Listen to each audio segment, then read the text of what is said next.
নমস্কার, জয় মাতারা। আমি অ্যাস্ট্রো হিমাংশু ভাগ্যের দুয়ার থেকে আপনাদেরকে জানাই আন্তরিক শুভেচ্ছা, ভালোবাসা। আজ আমি যে প্রেডিকশনটি করতে চলেছি, জাতকেরা হলে ডান হাত থেকে দেখুন আর জাতিকারা হলে বাঁ হাত থেকে দেখুন।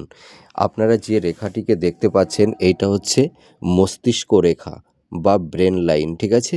যাদের মস্তিষ্ক রেখাটি একটু অগভীর, একটু মানে হালকা এবং একটু আঁকাবাঁকা এবং মস্তিষ্ক রেখাটি ভাঙা এবং দেখেছেন গ্যাপ গ্যাপ এইরকম যদি আপনাদের মস্তিষ্ক রেখাটি থাকে, মানে খুব মানে সুগভীর হবে না, খুব হালকা আবছা এবং একটু ভগ্ন প্রকৃতির এবং একটু ভাঙা ভাঙা এই ধরনের মস্তিষ্ক রেখা যেসব জাতক জাতিকাদের থাকে, তারা মানে এদের জ্ঞান বুদ্ধি অনেকটাই কম হয়। এদের মধ্যে মানে মেধা, ট্যালেন্ট, প্রতিভা খুব কম থাকে। এদের স্মৃতিশক্তিটা একটু কম হয়। এরা কোনো একটা বিষয় মানে চট করে ধরতে পারে না। একটা বিষয় অনেকক্ষণ দেখার পরে বা অধ্যবসার পরে সেই বিষয়টি এরা আয়ত্ত করতে পারে।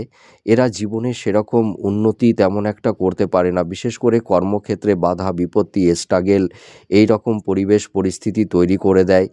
একটা কাজ হয়তো অনেকবারের বার মানে হয়তো সেই কাজটা হচ্ছে না, বা হয়তো যে কাজটি একবারে হয়ে যায় সেই কাজটি হয়তো ২-৫ বারের বার হয়তো সেই কাজটি হচ্ছে। কর্মক্ষেত্রে বাধা। তাছাড়া দেখা যায় এরা সঠিক সিদ্ধান্ত সঠিক সময়ে নিতে পারে না। এদের মাইন্ডটা ফ্ল্যাকচুয়েট করে।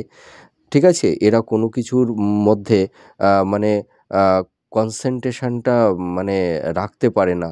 অ্যাটেনশনটা সঠিক মাত্রায় থাকে না। এরা অনেক সময় একটা ডিস্যাটিসফ্যাকশনের মধ্যে এরা থাকে।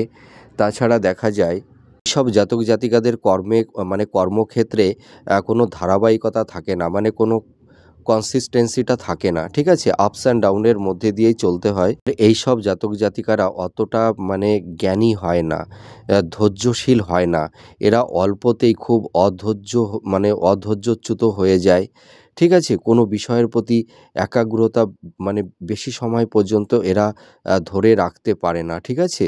এবং কর্মজীবনে এদের নানা রকমের বাধা বিপত্তি, তাছাড়া এদের মাথা সংক্রান্ত একটু মানে প্রবলেম, সমস্যা অনেক সময় তৈরি করে দেয়। ঠিক আছে? আপনারা মিলিয়ে দেখুন এই প্রেডিকশনটি কতটা ম্যাচ করছে। নমস্কার, জয় মাতারা।